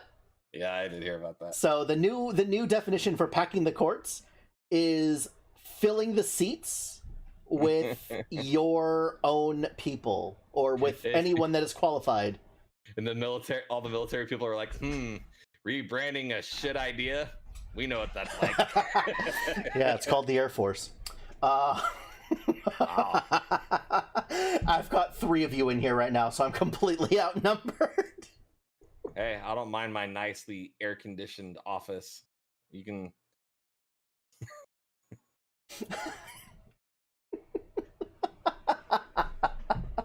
I'm just waiting for Skippy and Mandy to jump down my throat. Oh, but... At least we ate better. See, I never had a problem with the food. I mean... Oh God, the only army base that I've actually went to was Langley Eustis in fucking Virginia, I think it is. And that was primarily an army base. And my God, that dining facility fucking sucked. Yeah, I mean, the whole thing is that when you have not low expectations, but no expectations, it's not that bad. See that might have been my mistake, because it's like if the food was going to be that garbage, I'd rather have an MRE. No, it's... Oh yeah. So it was bad. Well, then that was just horrible. But and that's the thing; it's a dining facility. It's not like eating outside. It's not like basic training where the eggs are powdered or pretty much everything is fucking powdered. Mm-hmm. But exactly, you're just jealous. And you did try to join the Air Force first, so the jealousy thing is probably legit. Actually, I tried to join the Marines first, and then the Air Force laughed at me until I scored well in the ASVAB, but they were the first ones to call me back after my scores were in. About, have you ever thought about... Yes, and I've already enlisted. They tried calling Marissa. They tried calling Missa. They're like, so, because she has a bachelor's, she's 26, and so it's like the perfect demographic for joining something like that, and especially the Air Force. And she'll just be like, I've heard the things that you do to your people. I want nothing to do with you. You should thank my boyfriend for his service. We have the best food and the best bases, 100%. Yeah, you guys actually get extra money for staying on an army base for substandard living. I know. I wish that was a joke. It's not. You do too. It's just you guys kind of get dicked on. I don't care. Dude, it is not a fucking anthill. So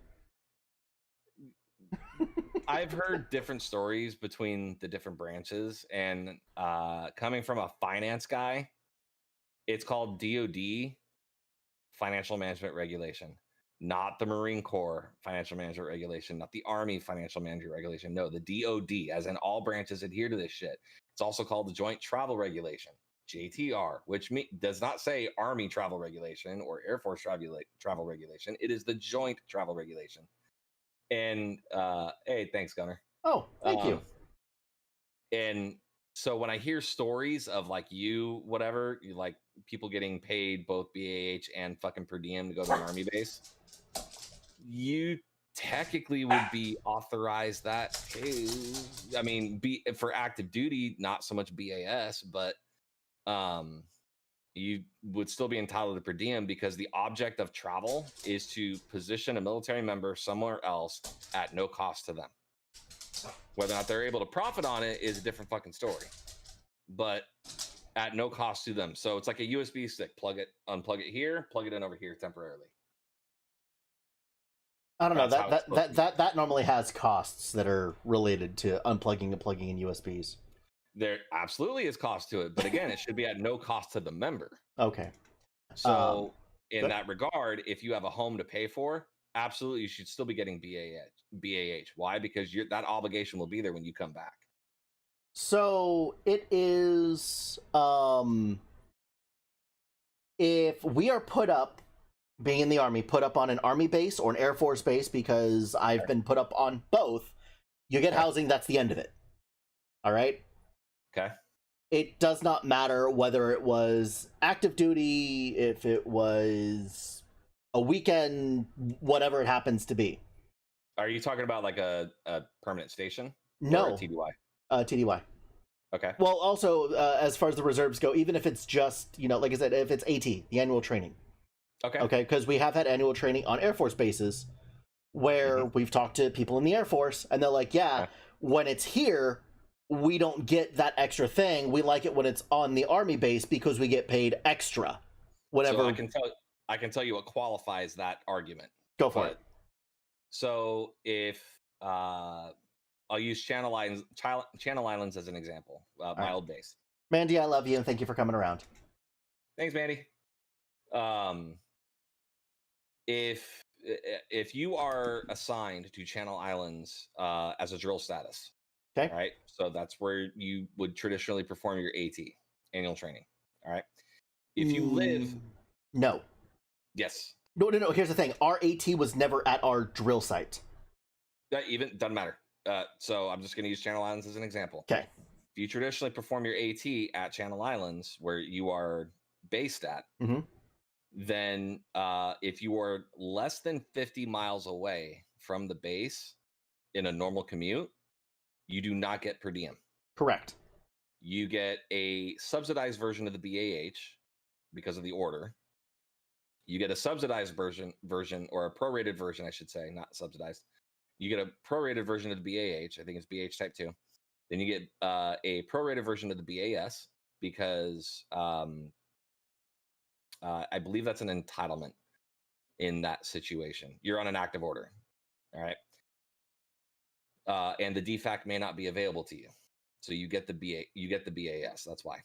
On drill, you don't get squat. All you get is drill pay. Why? Because the DFAC is available, and you live within the normal commute.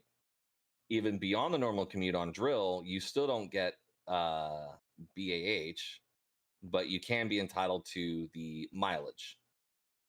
So right? I was actually 80 miles from my unit. Okay. Never once did we actually have a AT at the unit. It was always, we were bused. Okay, we were flown. We were, our ATs, our closest AT was NTC. Okay. So you're home to your base. 80 miles. You normally work 80 miles. Correct. You're home to where you performed AT at.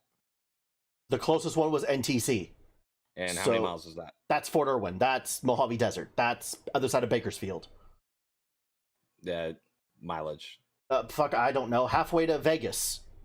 All right. So 200 plus miles. Yes. That's the closest AT that I've ever done. So on your AT order, not only should you have been entitled to military pay, prorated BAH, and prorated BAS, because the DFACs may not have been available. Now, if the DFAC was available, then you may not be entitled to BAS. The only time that we received BAH and anything other than just our base pay was if the orders were over 30 days. That is it. If the orders were over 30 days, you're entitled to the full amount of BAH based on your grade and time in service. But less than 30 days, it is BAH Type 2. It's a prorated amount. Oh, see, I don't remember any of that because the thing, like, I hated going to AT because I lost so much fucking money going to AT. Yeah, and that's the shit that baffles me, because in the 6 years I was working FM, it didn't even take a year to start understanding that concept. Because when you're a reserve, especially if you're a reservist, reserve bases typically don't have barracks. Reserve bases typically do not have dorms, do not have housing, do not have any kind of lodging whatsoever. Correct. All right. There's one reserve base that I know of that does, and that's McGee-Tyson. They actually have an Air Force Inns on a reserve base, which is fucking weird, but it also makes sense because that used to be the Guard version of officer training school before they merged it all together. So less than 30 days, BAH Type 2, which is prorated, prorated BAS if there's no full-time dining facility, meaning 3 meals a day. If it's not available, you get a prorated amount. Or if you aren't getting MREs in the field. They literally just threw a box of MREs at us for 3 weeks at a time. That's probably why you didn't get the BAS. Now, if you were thrown in barracks or tent city or anything like that, then you may not have been entitled to the BAH for the short duration. However, if you were over 30 days, absolutely you'd be entitled to it, because that would take you away from an obligation like a mortgage payment. So, but that was the whole thing. Like, we lost money. Like, I think anytime I did an AT, I believe for the 3 weeks pre-tax, I made like $1,100 as a PFC. So if I had gone into finance at the same time you went in the Army and were dealing with this bullshit, you could have asked me straight up, and I would have told you, you absolutely could have argued with your command that I don't have to stay in the barracks if it's not in the order. Because if the order says you will stay in the barracks of this, then you don't have a fucking choice. You're screwed. And you lose money. Under commander's orders, we were not allowed to leave post. Okay, then that's where you got screwed. Like, but if it didn't end of story. If it didn't say it specifically on the order, then there is no authority they have to keep you on base. I mean, I don't know where the fuck I'm going to go. It's a 45-minute drive just to the gate from where it is in Fort. And like I said, Fort Irwin was the closest one. The other ones were Fort Hunter Liggett, which is up by San Jose. And then the other ones were basically there was one time I didn't have to go to it, but a unit deployed and they did not have another unit, because basically you're supposed to whenever a unit deploys, like let's say it's an active duty unit that's just a guard, they're just MPs as just a guarding a facility, all right? Okay. They still have to do their deployments if it comes around. Granted, they might be guarding a facility somewhere else, but that's still guarding a facility, right? Cool. They did not bring in a reserve or a guard unit or a National Guard unit to take over for them. Yeah, they have to have that shit in line before so those guys ever leave. In order to help that out, my commander volunteered the unit for our AT to cover their shift. And then the AT, right, which is supposed to be 2 weeks a year, right? Yeah. Turned into 2.5 months. So, what year was this? I want to say 2011. Okay, I'm not familiar with 2010 or 2011. I'll come back to that scenario. I cannot tell you how many times I've done AT at another installation using travel. DC at Andrews Air Force Base, National Guard Bureau. Right, but did you go as a unit, or did you just have to report there? That was just on my own. See, that's not us. They booked our flights, they booked our buses. They said, so we met at the drill hall. Well, that's what I'm going to get to. Okay, because that's also a unique circumstance, and there's a reason behind that. So can we just agree that you guys got paid way more than the Army did now? No, we can agree on the fact that you got screwed. Wasn't just me, man. It was my whole. It was all of us. It was the entire unit. It's DOD, FMR, and JTR, not fucking Army doing their own fucking thing. I just hated however, it's dictated in the order, therefore they have authority to tell you what to do. First off, dictated. So, yeah, dictated. I'm 5. Richard, I didn't know you were a dick. By name and by nature. Continue.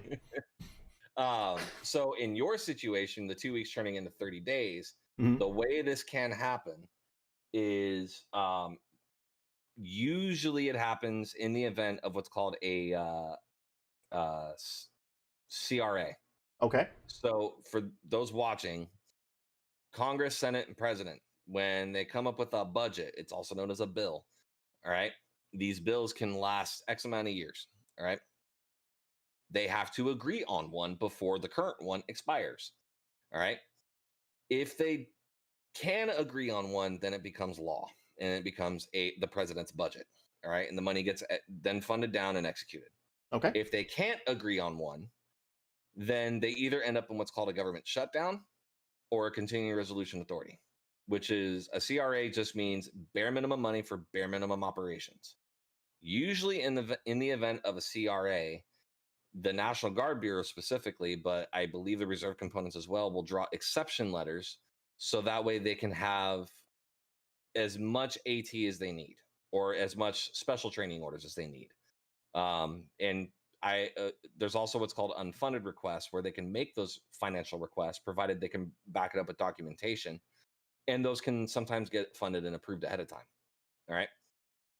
So in your Yes. situation, I don't know if there was a CRA in place to do that. Otherwise, it would have been a violation of DOD FMR. I can't remember what volume for the life of me, but Look, here's the thing. It was not me. I did not go.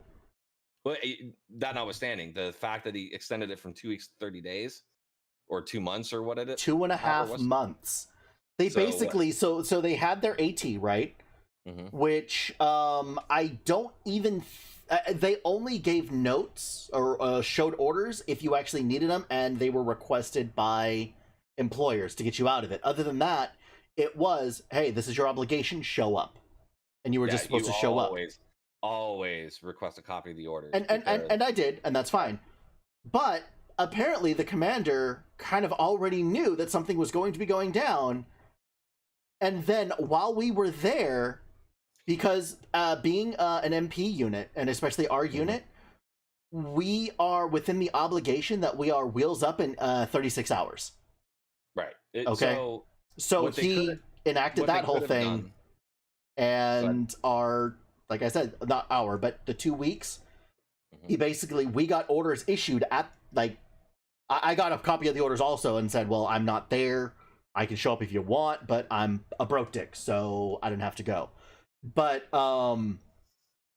they basically issued them full 400-day orders at that point. And they called the AT the train-up period, even though... Oh, so, dude, they fucked everyone. here's how they could have gotten away with it. All right, is they could have sent everyone on AT, which is possible. Mm-hmm. All right, and then what they could have done is do a back-to-back order, immediately throwing them into a deployment order, or not a deployment order, because it could be if you were in the Guard or Reserve, then it technically could have been a deployment order. Mm-hmm. But it was either that or a what's called a special training order, which has its own number of days assigned to it for whatever reason, and usually in augmentation reasons, they can do that. Oh, no. So everyone that went on this AT actually got a 214 out of it. Oh, yeah, because, well, it's over 90 days. But again, the law is you cannot do AT more than 30 days in an entire fiscal year. Correct. Unless there is an exception letter that allows for that. And if there was an exception letter, then you guys got fucked. But if there's not an exception letter, then the way you got fucked there is 2 weeks of AT and then a 400-day deployment or some kind of O&M order, operations and maintenance. It's a color of money that enables people to do shit. Yeah. However, when it came to travel, if the order specifically stated that you were going to be in barracks and fed MREs for that amount of time, as if you were actually in the fucking sandbox, then yeah, you weren't really entitled to dick. And it's not like you're in a hazardous zone, so you're not entitled to that. You're not overseas, so you ain't getting cola. Yeah, there's a number of ways it could addict you over. Yeah, and so all of these people were getting screwed. So they did not get the BAH only started after. Oh, he's gone. Poor Darren. So the BAH for them also did not start until after the AT was done, and the initial AT orders got extended to 3 weeks. So they got 3 weeks without any BAH, and then they started their BAH after that. So most of these people, what that tells me right there is they probably did 2 weeks of AT, which would not entitle them to the full amount of BAH, but it would entitle them to the BAH type 2, the prorated amount, unless they were in barracks. They were in barracks. Then yeah, they're not entitled to it. They would have been entitled to the prorated BAS unless they were given MREs or had a dining facility access that was 3 meals a day. So one of the biggest issues with this whole thing that happened, okay, so let's just forget about all the financial stuff for a second. The shit show that it was is that they thought they were going to AT. So they don't have their 201 with them. They don't have their notarized freaking housing statements. They don't have any of this stuff, and all of a sudden they've now been thrown on 400-day orders. Yeah.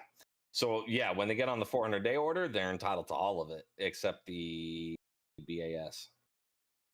So but yes, they ended up after the first 3 weeks, they were entitled to everything else, and that's cool, whatever. I think they ended up with like 2 full months of that. But for the first 3 weeks, all of these people that are normally, you know, making a couple grand a month or something like that to support their houses and everything, especially the like PV2 PFCs, are making $1,200, $1,100 for the entire month. So where I came in on the audit side, for a number of years, and it was culture at the base at one point, which is fucking, you know, one of the things that I try to put a stop to. Is what people were doing was enlisting or commissioning within 50 miles of the base, and then once their training was done, they would like if you're enlisted, you don't get diddly squat except military pay unless you're already married, have a dependent, or you have a home that you can prove. All right, otherwise you're not entitled to dick. When you get out of training, including tech school, once you get out of that, then you could potentially be entitled to it. But what people were doing is after they enlisted or commissioned, they would move out of the 50-mile zone so they can get per diem going to fucking AT on the base. And what I wound up doing was running a fucking roster list every month and auditing that month to month, seeing what people were doing and changing their fucking addresses and shit. And I actually caught one guy changing his address several times to his benefit. That was like a 20-page report. So the only time that we changed our addresses was, well, the only time I did it twice actually, was for basic and for my SCUF deployment. I never did. Just because I had family that lived in an area that I would get more BAH, and I was actually living at home with my parents anyway, so all I said was that I'm just going to live, you know, with this family and put them down as it. And it ended up being like an extra like $300 a month or something like that, because it was a different area. It was up north. And so, but that was it. Other than that, I mean, no, when I signed up, they said, is it okay that the unit that we want to put you with is 80 miles away? And I'm like, the bottom line is, if you're doing AT at the home station or anywhere else, if that station that you are being directed to on the order is within 50 miles, then yeah, you're not entitled to squat. You're still entitled to the BAH type 2 unless you're in the circumstance. You're still entitled to BAS unless you're in that circumstance. However, you are not entitled to the travel entitlement per diem. If you're going somewhere that's beyond your 50-mile commute, then yes, you are entitled to those things. What if they are supplying the transportation at that point? No. So transportation is one thing. So let's say if I were still in and I was going to do a TDY to Vandenberg Air Force Base, all right, Okay. it's beyond my normal commute, so immediately I'm automatically entitled to travel. Okay. All right. They have dorms on base.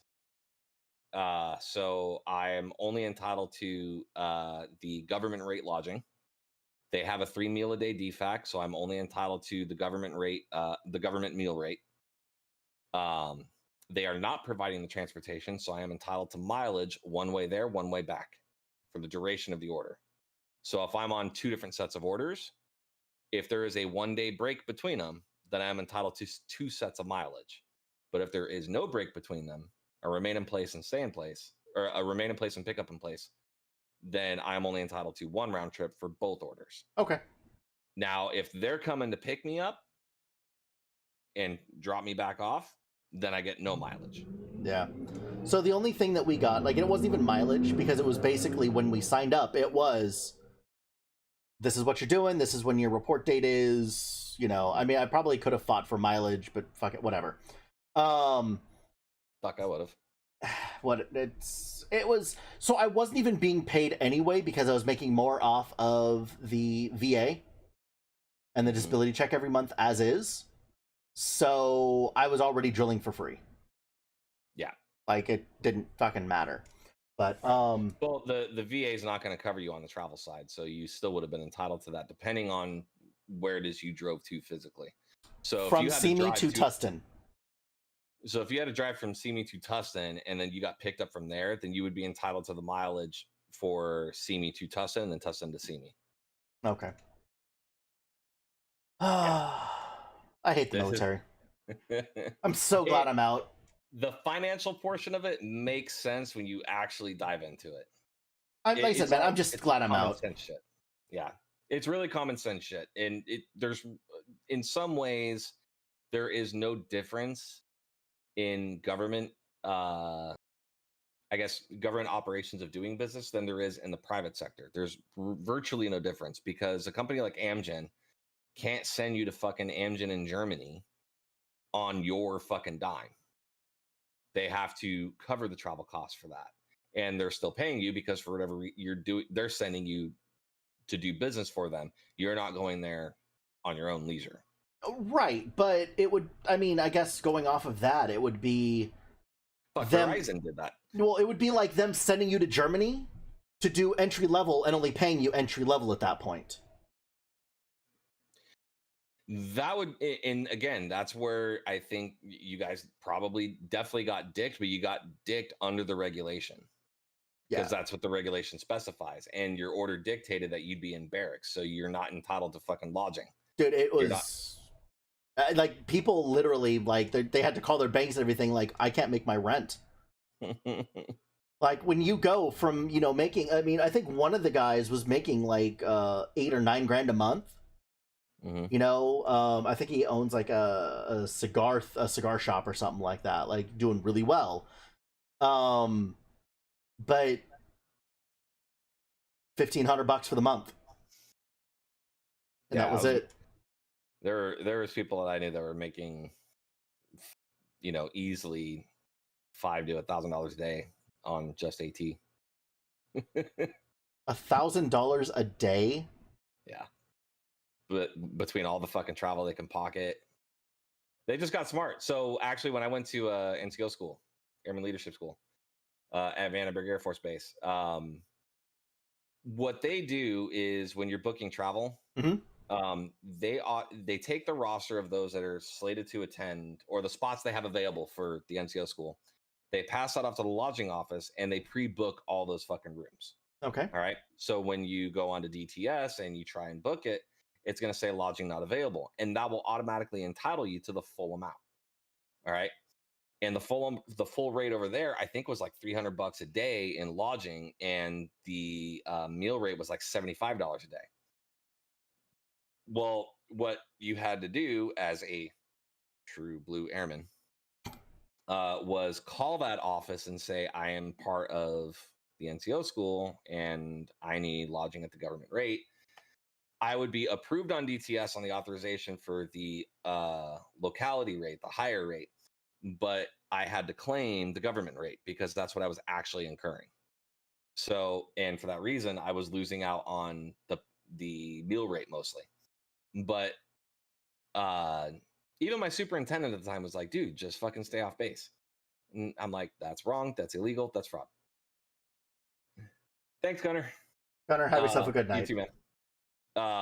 But anyway, there were people going to fucking Vandenberg, staying off base, collecting the $75 a day on top of their BAH, on top of their BAS. Because of the fact that they were staying off base, they didn't have access to a dining facility, so they were authorized the BAS, which was $250 a month.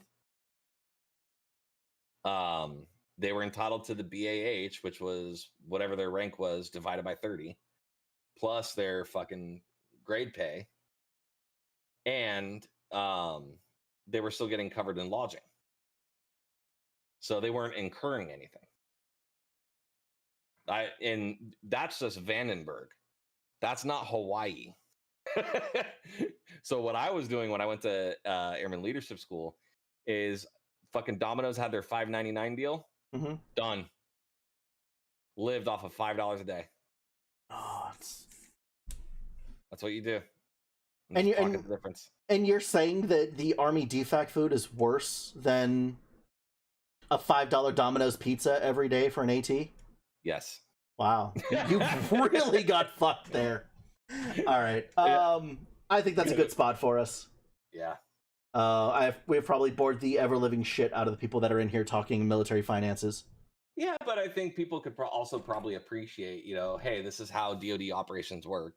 It's not all that different than your own fucking company. My company, just not my company that I work for, but my company that I was in the Army, they just dicked us over repeatedly. Like, our acting commander volunteered us for a deployment. I don't know if I told that story before, but oh my god. All right, Darren, I don't even know if there's anyone on. Michael's on. That's the only one I see. Is that really it? Yeah.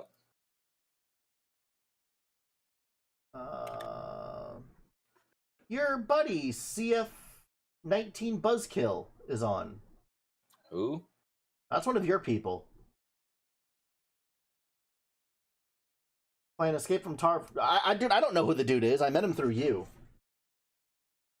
I don't even have him in my list. Oh. All right. Well, I'm actually gonna drop my people on Lexi U because type the name in my chat. Oh, he's a big D3 streamer. So if you want to drop your people on Michael, go for it. Oh, Skippy's like, I'm here. Well, Skippy, we love you. Weapon, we love you also. Oh, Weapon, you're here. And so is Alex. We love you all. But yeah. Live. But yeah, I'm going to, like I said, I'm gonna drop my people on Lexi just because I'm looking for that. I'm looking for that clout. Send me the name in chat.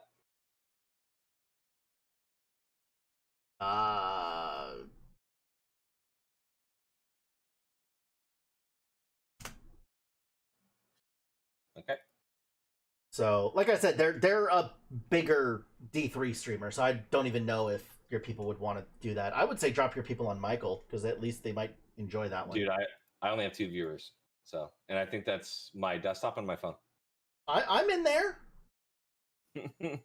I am there, Mr. Horn.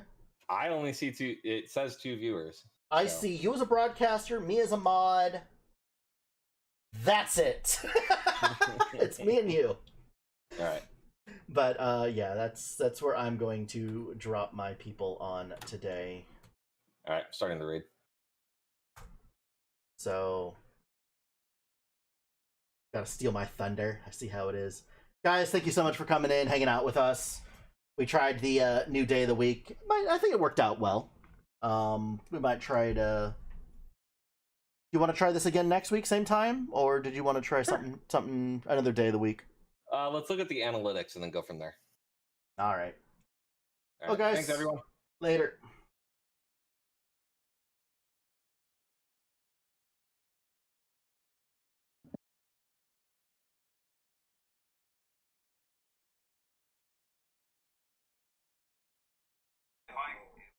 Going Wizard, guys.